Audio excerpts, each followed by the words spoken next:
Hi, everyone. Well, we're so excited to have this really interactive session talking about barriers. We've been talking about that throughout this week, but to bring this group together to address some of those concerns as a whole group, I think is going to be really important. But to start it off, we're thrilled to have Charles with us, who is going to be sharing about his work as Hidden No More and his own experiences to get things started. So Charles, welcome. Thank you very much, Jenna. Hello, Prague. Are you having a good time? That didn't sound like a good time to me. Should we have another go? Are you having a good time? Okay, good. That's better. I am actually just the warm-up act for Jimmy Pollard, who, if you don't know him, will be on tomorrow. But in the meantime, I won't bother introducing myself too much now because there's a short video we're going to show, which is basically a talk that I gave to over 1,000 people at the Enroll HD conference a few months ago in Strasbourg. And if you know about Enroll HD, you know that it is this extraordinary thing that's changing the landscape for our research. If you don't know about it, you should know about it. Okay, and you will know about it. So first of all, we're going to, first of all, I just have to do a shout out here, first of all, because it was in 2009 in Vancouver, probably before some of you here were even born, or certainly when you were very little, that in Vancouver, I was in a bar there where Matt Ellison and HDYO met and were talking about an idea of that maybe they should do something kind of like this. And my goodness me, Matt, well done. You are a legend, really. I don't think BJ's here. But if anyone sees BJ, he's a legend too, as is Jenna. Jenna is like an... So, well done, all of you. Okay, right, so let's see a little bit of a video from Enroll, and you might recognize some people in it.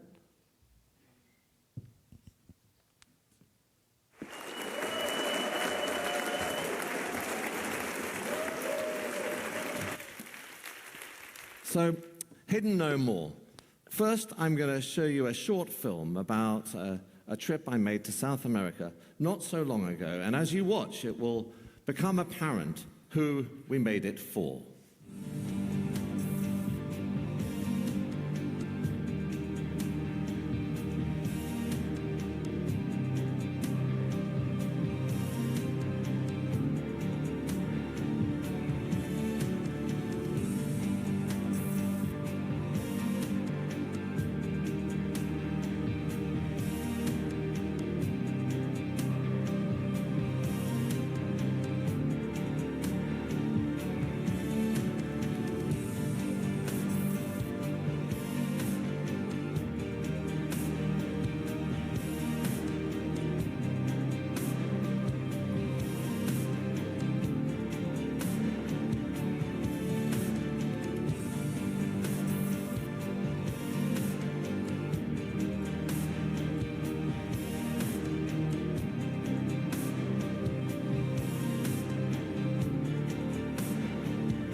Your Holiness, the last person you saw in that film is a 15-year-old girl from Buenos Aires called Brenda, and accompanied by Axel, the singer from Buenos Aires as well. She is going to present you a scroll describing the goals of this event for the Huntington's community. And thanks to the boundless commitment of Professor Elena Catania and Nacho Munoz, and the financial support from Teva and Wicklow Capital, we brought those people from the villages they had never left before to the Vatican to meet their Pope, including the Soto's family there. You see them there, a family from Barranquitas, Venezuela, which provided much of the blood for Jim Gasella to locate the marker for the Huntington gene on July 15th, 1983, one of the most important moments in the history of genetics. And yet, before that day at the Vatican, no world leader had ever even met an HD patient on a world stage, or even spoken the words Huntington's disease on a global stage. But it hasn't always been like that. Some of you will be aware of my story, how I switched from battlefields like Gaza with the conviction of the suicide bombers all around me to the disease decimating my family, going all in to mess HD up. And that's where I soon discovered a phenomenon unique to HD, encapsulated in this seemingly innocuous family photo. There was someone missing from that picture, and my parents knew it. A half-brother, Nigel, who I never knew existed almost all of his life because he had wrongly been assumed to be the son of my uncle Tony, who had Huntington's disease. My family went to extraordinary lengths to hide Tony's existence, burning photographs and changing his death certificate. I took that picture the day I met my brother Nigel, months before he died. He had spent a decade in care with no visitors, unaware that he had any family to give a damn whether he lived or died. And outside of this room, people think that story's shocking. But in our world of Huntington's, it's far from extreme. Indeed, among the hundreds of HD families I've met around the world, those who have not gone through some form of hidden reality or denial are very rare indeed. Shame, stigma, and fear conspire to undermine truth, and that deception compounds the relentless cycle of misery. Indeed, not just that, I soon realized that of all the complex challenges facing our community, every single one is made profoundly worse by HD being so hidden. So, how to fix that? This was the first Hidden No More banner at 10 Downing Street in 2010, and this UK all-party parliamentary group, which I started with the late Sir Mike Rawlins, was the first political representation for HD anywhere, and its launch became the biggest ever public gathering of HD families. And as a result of that APPG, we proved with data something that had seemed to me obvious, that the prevalence of HD was wildly underestimated. In fact, we found it was more than twice that previously believed. And when we began that study, there were all sorts of disparities between data inputs which simply didn't add up. Ministry of Health statistics didn't match tetrabenazine prescriptions and so on. And we couldn't figure these out until we set up in-person, confidential interviews with primary care workers, GPs. And many of them admitted that at the request of the HD families, they had written other ailments to HD, say ordinary dementia, on official NHS records and death certificates to help hide their secret. But it was at this event in London where I first witnessed the cathartic effect of HD families raising their heads above the parapet. And that was the same environmental enrichment I have witnessed time and again in interviews with participants in Enroll HD, actually benefiting by feeling part of a mission and not alone, whilst at the same time bringing about data unmatched in any equivalent disease. And this perfect storm of engagement enabled by the wonderful HD family organizations has created win-win for everyone. Every single major advance in HD research has emanated from patient participation. and I firmly believe have simultaneously improved the health of the participants. Back now to the biggest Hidden No More event so far. Brenda was a 15-year-old girl we brought with her doctor, Claudia Perendones, from Buenos Aires. Pupils at her school had been told by their parents not to touch Brenda in case they caught her disease. And then the leader of more than 1 billion Catholics declared to a global audience the 3 words I first wrote on a pub beer mat. Oggi però siamo qui perché vogliamo dire a noi stessi e a tutto il mondo Hide no more, occulta nunca más, mai più nascosta. And by the way, if you haven't seen it, that day and the events leading up to it was made into a short film, Dancing at the Vatican, which you can see in 6 languages on YouTube or Amazon Prime. Listen, there are still lots of reasons why people hide HD. You can lose your job, your insurance, your partner.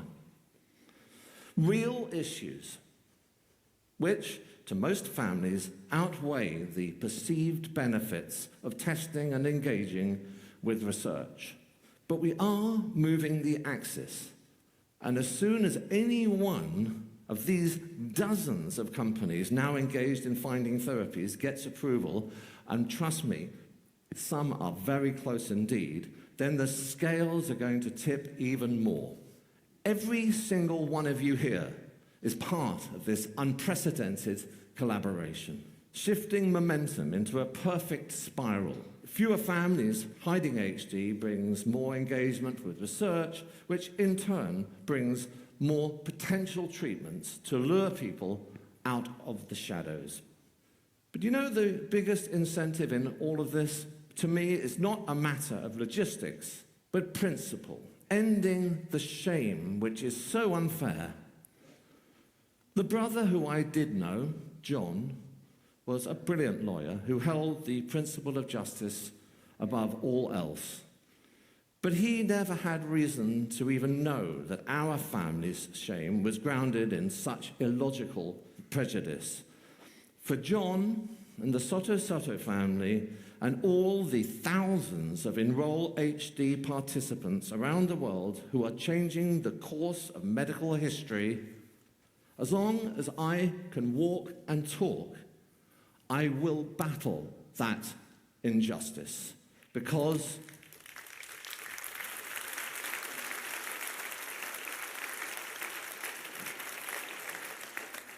and the reason I will do that is because I am so proud to share with them the expanded Huntington gene. Thank you.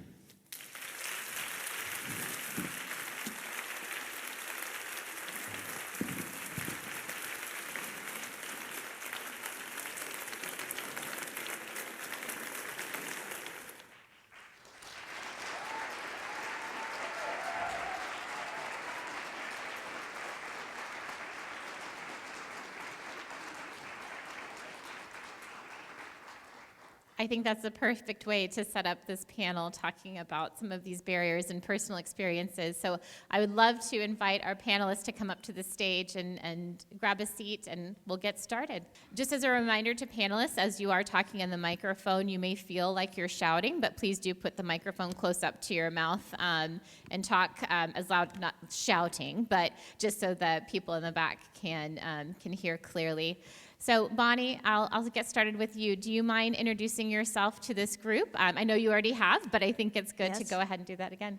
Thank you. Thank you, Jenna. And again, thank you, Charles, for that incredible and very moving video. It's a very hard act to follow. So I am Dr. Bonnie Hennig-Trestman from a town in Virginia, United States.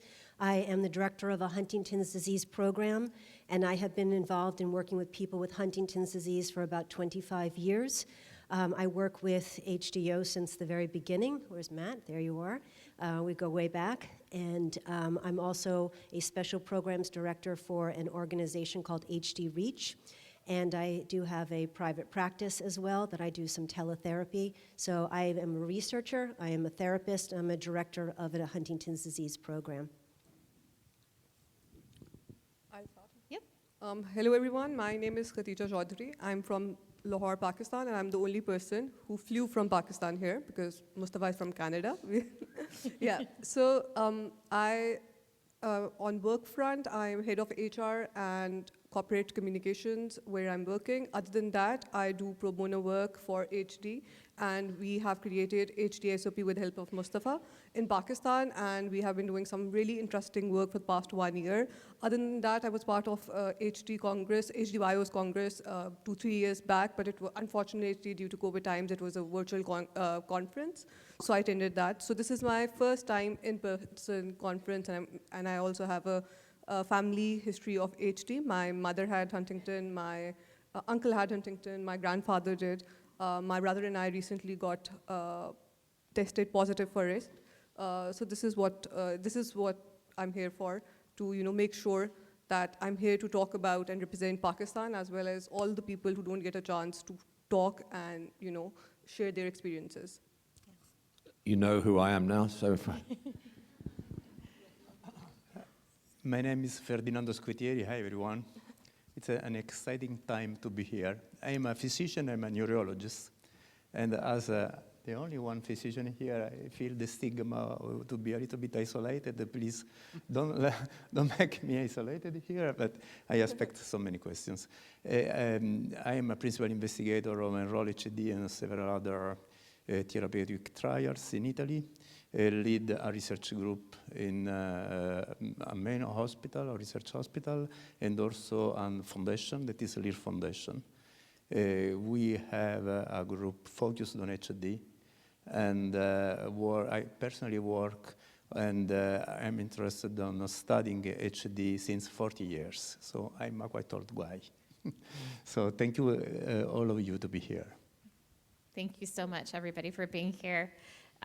So these questions are really looking at different barriers and stigmas that affect the global community. Some of these were asked in a very personal way that might be very country-specific or situation-specific. So I have broadened these a little bit, but we're always happy to address any specific concerns that you have one-on-one. So I wanted to start off by this whole idea of awareness about Huntington's disease, which does vary greatly, even in communities where we feel like there's a lot of resources about HD. There are a lot of people who don't know. So let's start off by talking about this topic, specifically starting with how can someone manage being in a family that isn't open or willing to speak about HD?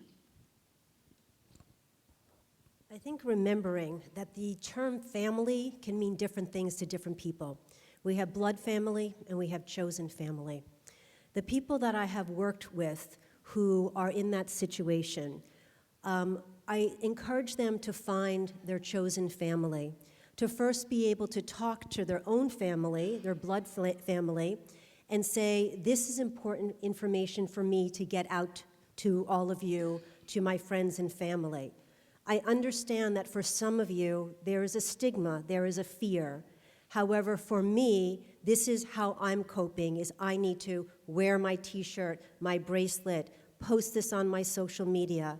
I understand for you, that might not be helpful, but this is the way I cope. If you would like to walk with me on this journey, please do, and know the door is open. If you don't, I understand that for you, but I need to find my chosen family and my places of advocacy where I connect with communities and different advocacy organizations to get support and to talk about Huntington's disease. Yeah, I would like to add a few things to that.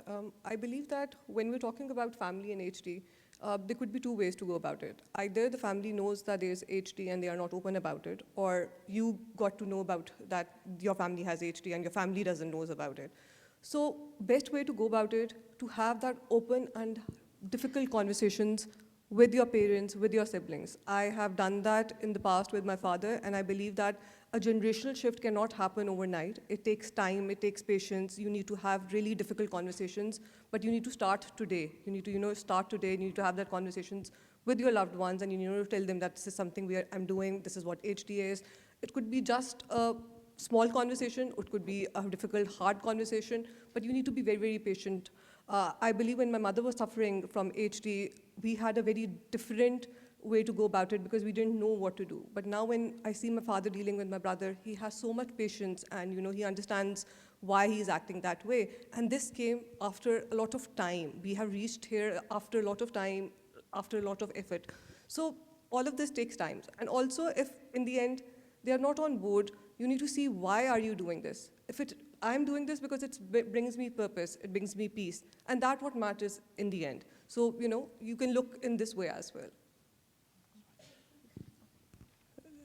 Let me connect to the video that has been showed by Charles before. And let me think about the stigma that Charles' brother may have suffered from. And what's the difference? The difference is that Charles' brother has Charles. And Charles is an important communicator, a wonderful communicator. So try to feel like Charles, because this is perhaps what each of you should do. Try to communicate outside by internet, by influencers who may have several followers, and try to connect to who know the disease and may help you from outside, and even if far away from you. Prego. Thank you all so much. Let's talk a little bit about that cultural or societal stigma where you may not feel comfortable in talking about it because you may face certain discrimination or fear of discrimination. How would you suggest people address that?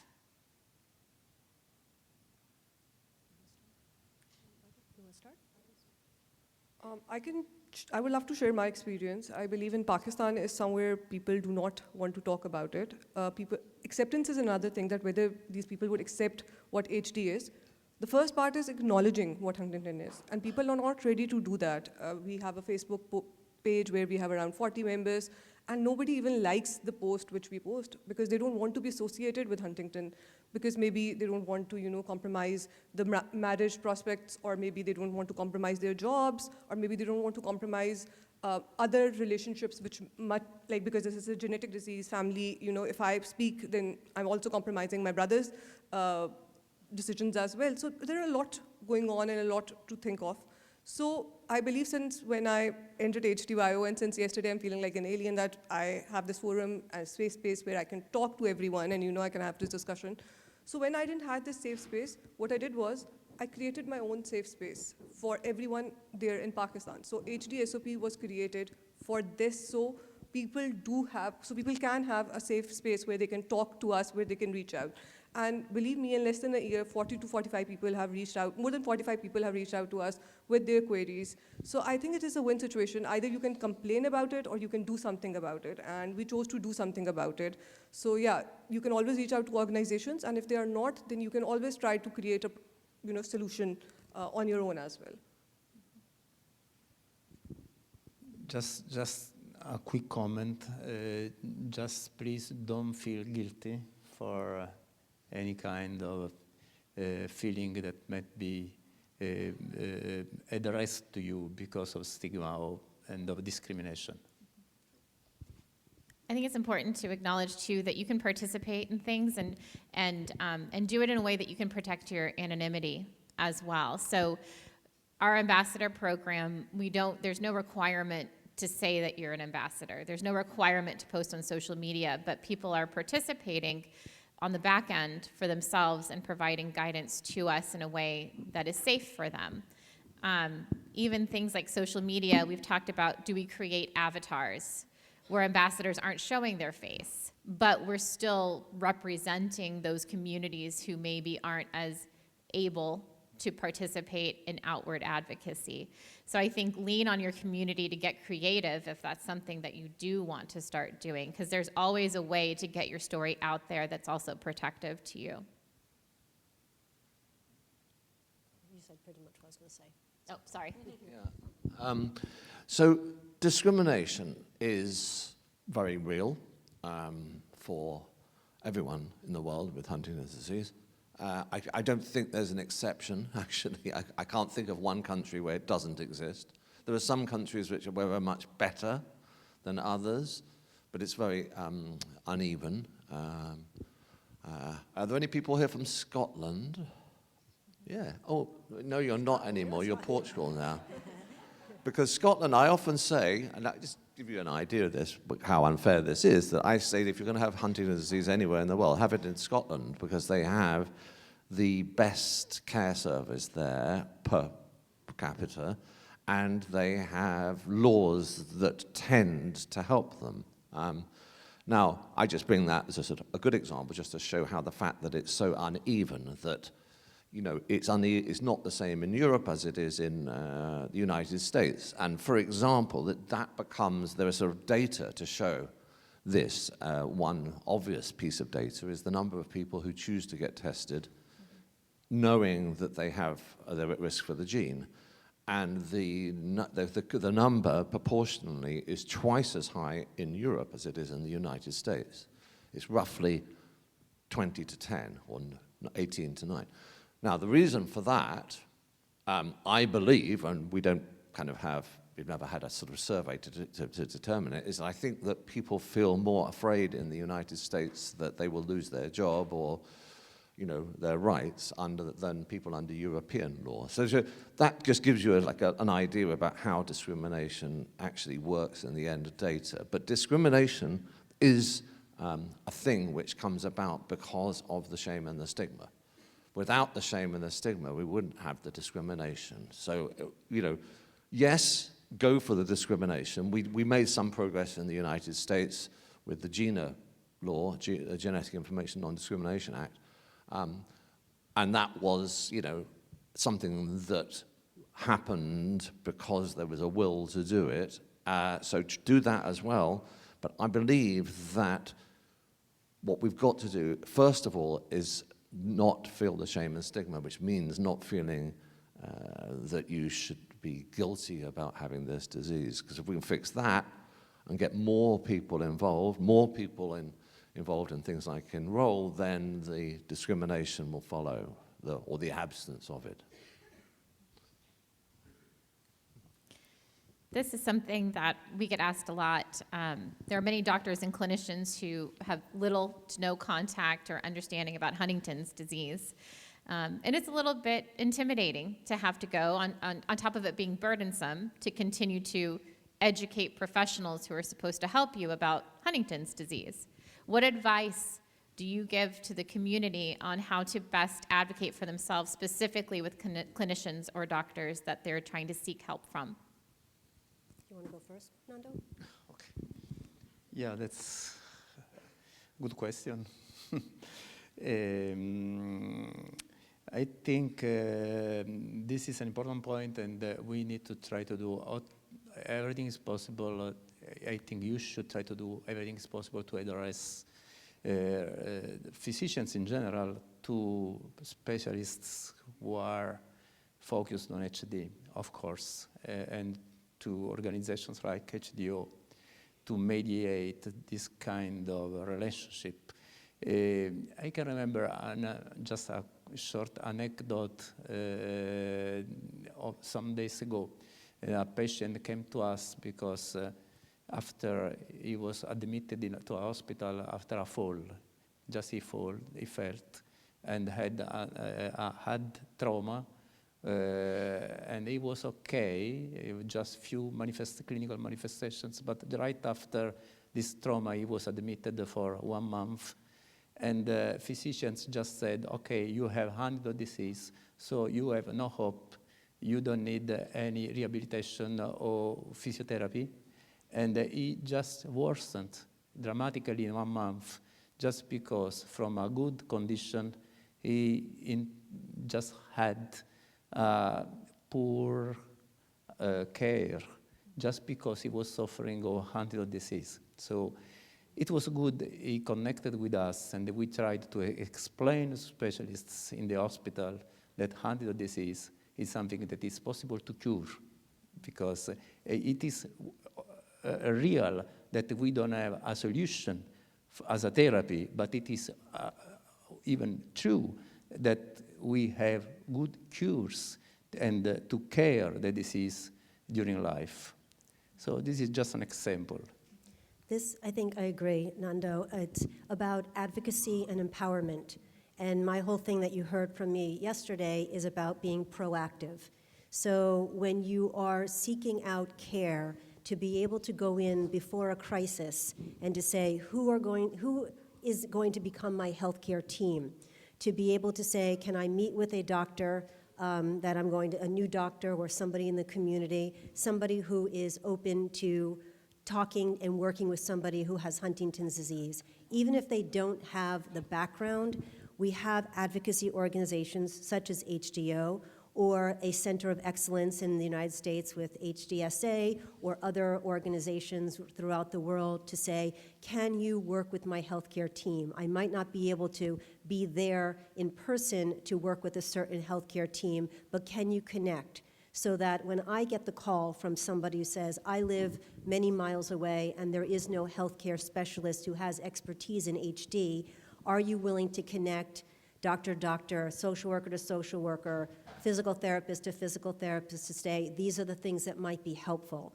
And I know it's few and far between, but what I can say in terms of our clinic is I say, of course, these are not my patients, but I can provide education and information, especially with, in the United States, a release of information. I can start talking to that healthcare team about what I think might be helpful for them. And we also have teletherapy. So be able to do a teletherapy visit with a person with Huntington's disease, their family member, and maybe their primary care doctor, to be able to be creative and to think outside of the box to say, how can I educate my healthcare team to be helpful and to let them know there's a lot of education out there, there's information HDYO can give, there's information that other HD organizations can provide. So it does take an effort, and for that I apologize because that's not supposed to be your role. But if we just sit back, as Nando said, if we don't do anything, we're not going to move forward. So if you have the energy to do that, to say, let me provide this information or to connect you, that's one way to be able to avoid the stigma and the discrimination of working with a healthcare team that doesn't have expertise. I want everyone to hear something very important here, and this is something that you've got to tell everyone else. When you tell them, yes, Huntington's disease is not witchcraft, first of all, that's the one, right? The next thing is, do not assume that people who work in healthcare anywhere know about Huntington's disease or understand it or are going to give you good advice, okay? Should I repeat that? Do not assume that people in healthcare will give you good advice on Huntington's disease, because I'm going to pick this out of the air. I'm not a physician or a clinician, so I can sort of make up data. That's the thing for me. And I'm going to say that I reckon more than half of healthcare professionals will give you bad advice. Now, what I mean is by bad advice is they'll all have an opinion on it, but usually it will be wrong, and they will say something like, there's nothing that you could do about this disease, which is exactly what I was told by a practicing neurologist in London. There's everything that you can do, okay? That's just one example. You must, when you go to all of your friends and family and your cousins who've been thinking, oh, shall we go, tell them to make sure that they start with an organization like this, or the HDSA, or the HDA in the UK, or even the EHDN, but somewhere, a center of excellence, like they have in Australia as well. Start there, because that's the only way you're going to get good advice, because people in the medical profession all around the world think they know about Huntington's disease, and they don't.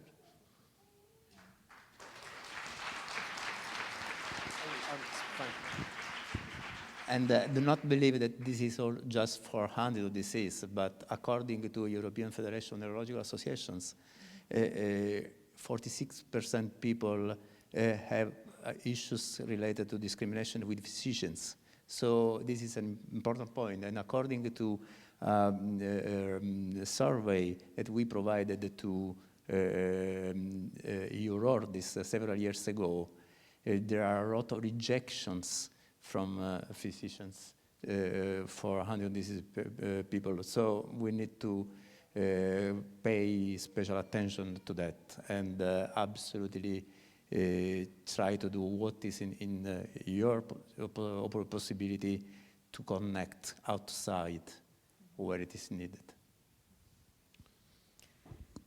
This is a bit more specific, but broad at the same time. So there are many mental health stigmas out there. We talked a lot about that yesterday, continue to talk about that. Sometimes if you go to a therapist or a physician who doesn't understand Huntington's disease, they may be more likely to kind of just say, it's just a little bit of anxiety, it's just a little bit of depression, and that may cause for people not to receive interventional medication to help support that. In that specific instance, how can someone better advocate for their own mental health needs? Or as a caregiver, that gets even more complicated if your parent needs access to those therapeutic drugs to help support some of those mood challenges. How do you suggest that they go about advocating for themselves if they're denied those types of things? It is going to be country specific, right, because of what different countries do have to offer. But I'm going to go back to my same mantra that this is about being proactive. If you go in and say, I'm having some anxiety here, but now I know that because I have Huntington's disease, this might be the reason I have some anxiety, it doesn't mean that you shouldn't treat me. So I think it's really going to be about letting people know that, yes, of course, I have this disease or I have this gene and I don't know if I'm symptomatic yet, but the issue is that it doesn't matter where it comes from, you should still treat my symptoms. And if I'm having symptoms, I need to have somebody, if you're not able to do that, can you please refer me to somebody who will be able to work with me, whether that is talk therapy, medication, a combination of both, that's fine. If you're going to send me for yoga and meditation, breathing, fantastic, that's one therapy. But I'm really having a difficult time here, and it is, again, about advocating for yourself. And I, as a healthcare practitioner, I feel like I need to say I'm sorry about that. When you have a broken bone or cancer, you're sometimes not advocating for yourself. You go in and you're treated because they see what's going on. This is a disease that doesn't come to the forefront with all of these biomarkers that we are talking about. Sometimes they're a little bit more invisible. But if you go in and say, I'm looking for this treatment, or my loved one is looking for this treatment, and we're trying to figure this out, I really need to talk to somebody who is advocating. Again, I encourage you to do that before it's needed. And you're saying, well, if I don't need it, what am I supposed to do? It's about being proactive. It's almost like getting insurance. You get insurance because you don't want something to happen, but if it does, it's there. So if you work with a healthcare team to say, my loved one has Huntington's disease, or I am gene positive, or I'm at risk, and if I do have this gene and become symptomatic, how are you going to work with me? How many people have you met? Or even if you haven't met somebody with Huntington's disease, if I have some of these symptoms, which we know, anxiety, depression, irritability, impulsivity, how would you work with me? And shop around for that if you are able to. And I understand that there's different countries where there are not a lot of resources, but can you work with somebody to say, even if you don't have these resources, are you willing to connect with a doctor in another country who might be able to guide you? Thank you. I think I would just like to add a few points on this. As I told that in Pakistan, we do not have a lot of doctors who know about Huntington. And so obviously there are no medical specialists who can deal anxiety, depression, and everything. There was a time when my mother was taking antidepressants and we had to shift her to the hospital. And the doctors who were seeing her over there, they totally took her off those medication, antidepressants. They were not listening to us. And it was such a difficult conversation that I remember I had with them. But at that time, as Dr. Bonnie said that you need to be well prepared for, and I was prepared for that. I knew that this is very, very important. This is a combination which needs to do that, and we were there fighting for that medication. And later morning, when she woke up, she was crying hysterically, and that time they started that medication. So everyone faces this challenge, no matter in which country you are, you need to be prepped, because as we are talking about, nobody knows about Huntington. And in Pakistan, there is a lot of issues which we deal with this on daily basis, and we need to educate doctors. And it is very important that doctors are ready to give us time and they're ready to understand what we are doing. So these kind of aspects are very, very important to look into.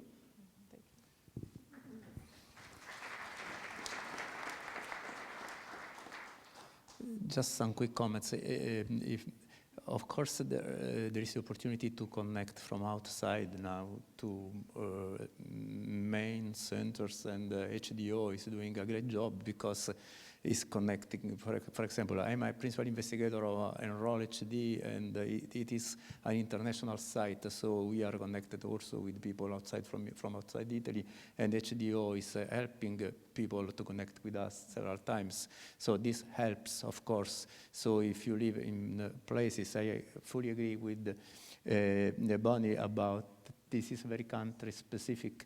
But if I can try to translate this kind of issue into my country, I come from Italy, and Italy is composed by several regions, several areas. Caring is not equal everywhere. And we tried as organization to set special networks within our organization. We promoted Know Huntington, that is Huntington Harass, that is an advocating associations that is very strictly related to HDYO, and it is composed, it is made by young people. It is a network of young people, and it is important young people may try to mediate what is happening between physicians, doctors, and families, because they may learn more about the disease and may connect what is needed to the specialists who know the disease, and may improve, may increase knowledge to centers that are not prepared enough on Huntington disease.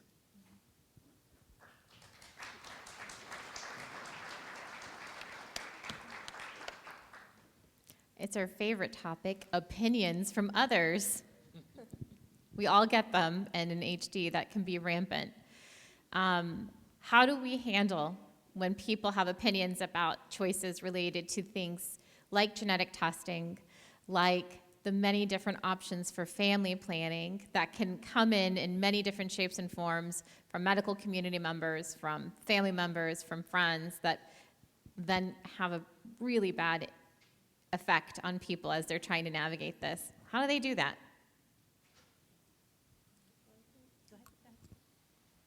So I believe that it is very important to know what other people are. So sometimes when we are talking about our circle, which is there, the people who are there to help us, it is very small, and the people we get bothered is very big. That circle needs to be very small. You cannot be getting bothered by a lot of people. You need to detach yourself from people bothering you and asking you questions. And it is a personal choice of getting tested, if you want to get tested or not. Nobody can control your decision. I belong to an HD family, and when I got tested, that was the most difficult time of my life, but that decision was mine, and I own that decision. And if anyone would have played any role to convince me, maybe I would have a certain kind of guilt or something. What to do with that result? When should I be speaking about it? Whom should I be speaking about it? That has to be a personal choice. That cannot be done by any others. And also we need to be very clear that we cannot be affected by other people. We need to, shorten our circle with what other people say, and need to communicate and focus on this. When my mother was ill, there were a lot of people who used to come in who didn't even know what she was suffering through, and had so many suggestions to give us. You could have done this better, you could have done that better. But that day we decided that there were going to be only few people who actually care about her. We're going to listen to them and get bothered by them and, address those issues, not other people and other issues. So it is very important to focus on that. And also, getting tested or not getting tested is a very, very personal issue, a personal decision, and it needs to come from you. And when you are ready, that's the right time. And whatever you decide, that's fine. Okay.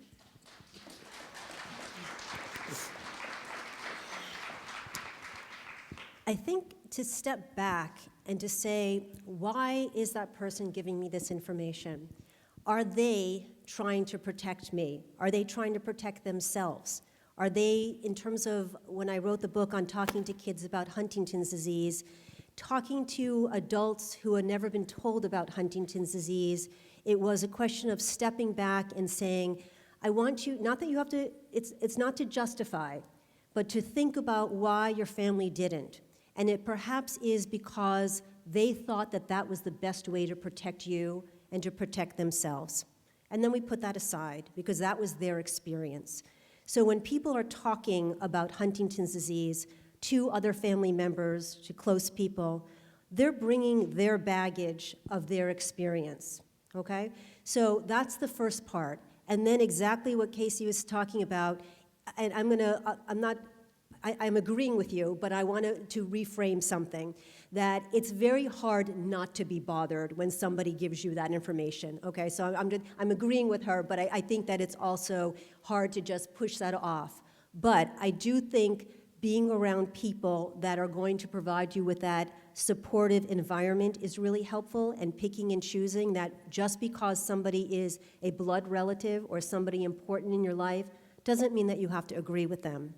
And again, I think I'm going to go back to my mantra about being proactive, that when you decide to go through a decision, testing, having a family, I think it can be helpful to start to talk to others to say, I'm about to make a decision.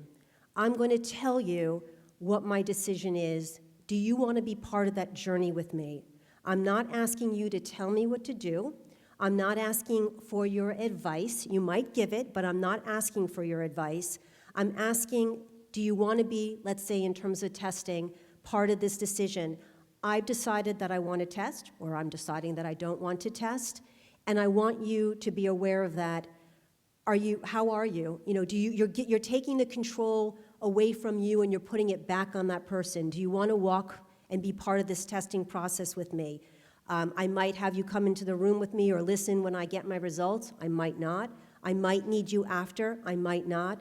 I can give you the script now of what I think I might need, but if you're able to be proactive and talk to people, then you're going to know who is going to be your people, who are going to get it, and who, for whatever reason, because, as we said yesterday, they just can't be there, they can't be in that space with you, that's about them, and it's not your job to change how they feel. You've asked what they want, how they want to walk this journey with you, and then you will know what they can or cannot do, and you can figure out who are your people who are going to be able to be supportive to you.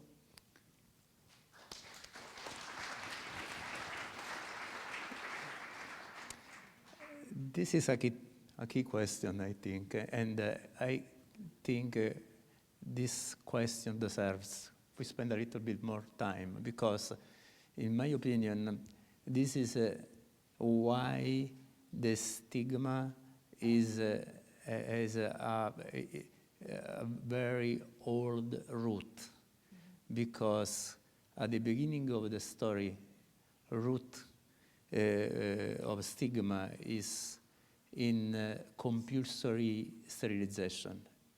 And everything started at the beginning of 1900. And it's very interesting to learn that everything was stopped just at the beginning of 1970s. So for many countries, there was the law that if you have a rare disease like Huntington's disease, you need to be sterilized, or you don't have to have anyway children. And I remember a very nice editorial from Elise Wexler that was published in 2012, where she remarked that for many physicians was obvious that people with Huntington's disease or the risk of Huntington's disease don't have to have children.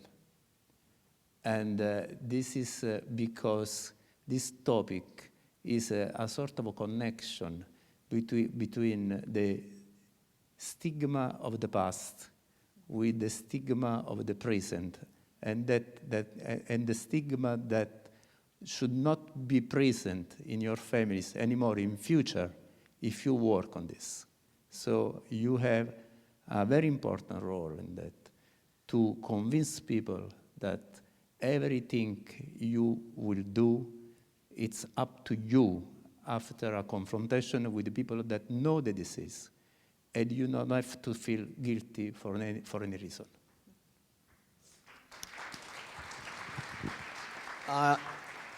So yeah, there is actually, we don't have the time now, but there is we could have a whole day on the subject of whether or not sterilization could end this disease, because there are so many people who are actually being born who to parents who were not showing the disease. That's a whole other story, and really a seminar to be had elsewhere. But on this subject of opinions, I'm just going to give you my opinion, because it hasn't changed in all the time I've been, speaking to audiences like this about testing and having children.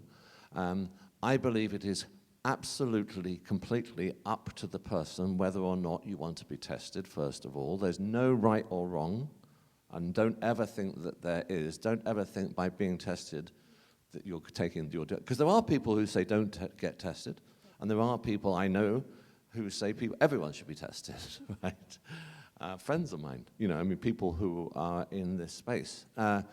My absolute belief is there is no right or wrong to it. Get tested if you want to get tested. Get tested for your own reasons only. Don't do it to be part of research. Do it because you want that empowerment.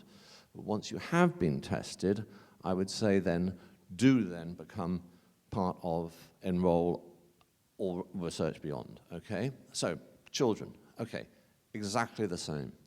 I absolutely, firmly believe that every option with having children is perfectly morally acceptable. And so, we go from the kind of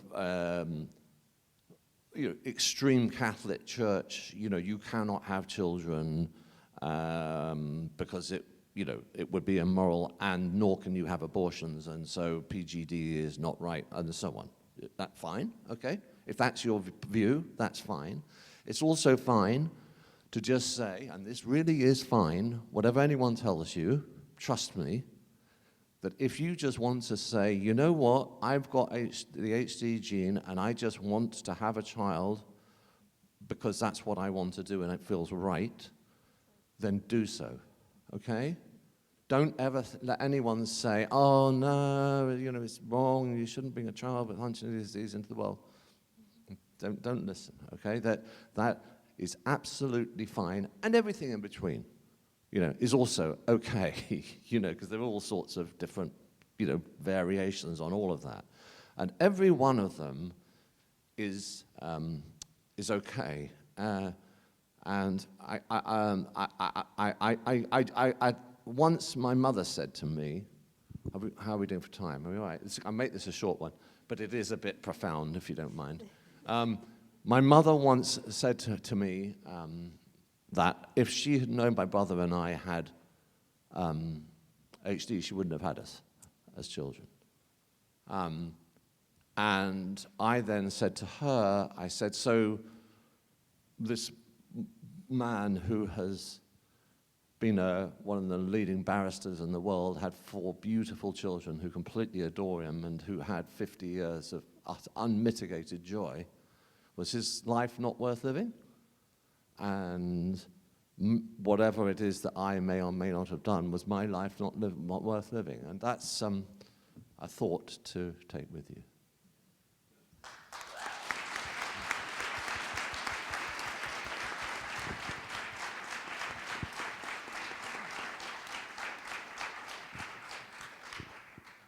Thank you all so much for those answers. This question hit home for me. So there are many HD organizations in the world. Some countries have many organizations within their own country, but they don't always work together. How have you seen different organizations work together collectively to better support each other and the community that they serve? Nando, you go first. Go first. You go first. this is the last question. Yes. How much time do we have? Happy to learn. This is the last. Okay. Yeah, it's first of all, this is not necessarily something that is related to Huntington's disease. So many rare diseases are associated with fight within countries. So we experience this kind of situations everywhere for every disease, for many diseases. So this is the first. And the reasons why this is happening, it's, in my opinion, there are several reasons why this is happening. For example, one reason is resources.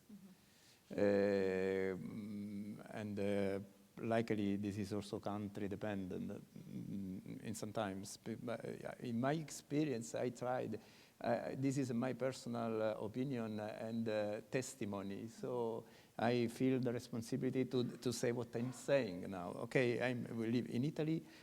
When I came back from Canada, where I spent 2 years of my life in Michael Hayden's lab, my first attempt in Italy was to try to join several different organizations, family organizations, and it was the first time I met them in the same room was a mess. And the second time, years later, I tried to do the same. My home, I invited them, and it was a mess either, as well. So probably I did not personally help with this kind of situation, I don't know. But anyway, it's, I think there are several reasons that are related to many options, including physicians, and even that sometimes organizations need to have clear missions. And if one has clear mission in its own mind, but others do not have the same clear missions in their minds, it is impossible to have good relationships. That's my opinion. We have countries that can't get together and have, discussions at a table. So trying to have a rare disease that you're trying to do this with, it's the same. This is not country specific, and this is not disease specific, as Nando said. However, it again is about advocacy and empowerment. That if you have hang out a shingle and says, this is what we want to do, I think it's at least worth the effort to say, what resource can I find in my country? And for some people, they might search just outside their door and say there's nothing there, and then that's it. But I think connecting to a global organization such as HDYO to say, you're from Pakistan, from different countries, I'm interested in setting something up. I have some energy to do that. Connecting with the global organization, can you connect me with different people? Can I network with different people? And then being able to say, is there a way for us to come to the table, virtually, in person, whatever it is, with a mission, as Nando said, to say, this is our mission, this is what we want to do. There is not many resources. Many of us HD organizations go to the same well for resources. That's a problem. There are different political issues. There are different hierarchy issues. And I think being able to say, can we come to the same table, and are we able to, what are your goals, what are our goals, can we work together? If you can, great.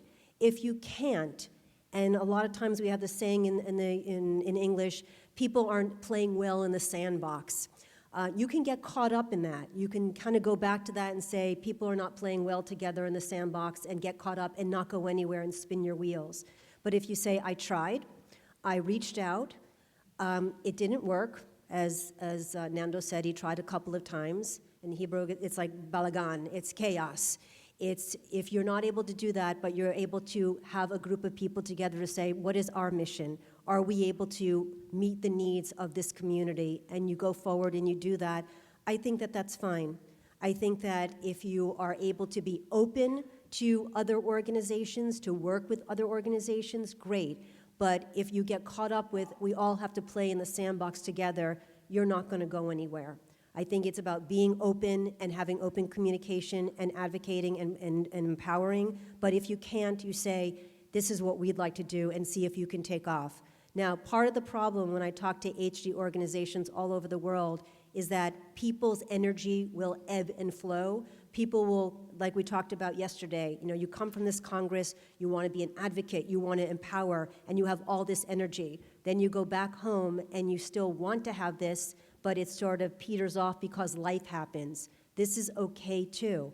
Reach out to HDYO, let us help you, let us help connect you, and if you still have that energy, and if you find people, because you're going to need people to do this, you cannot do it alone. If you're able to connect with other people, then go forward and at least try to make a small goal for yourself. We are going to put out a newsletter. We are going to have one online support group. We are going to do one small conference in our hospital or clinic. If you can set up one small project and goal and reach it, you might be able to enroll other people to help you with your mission.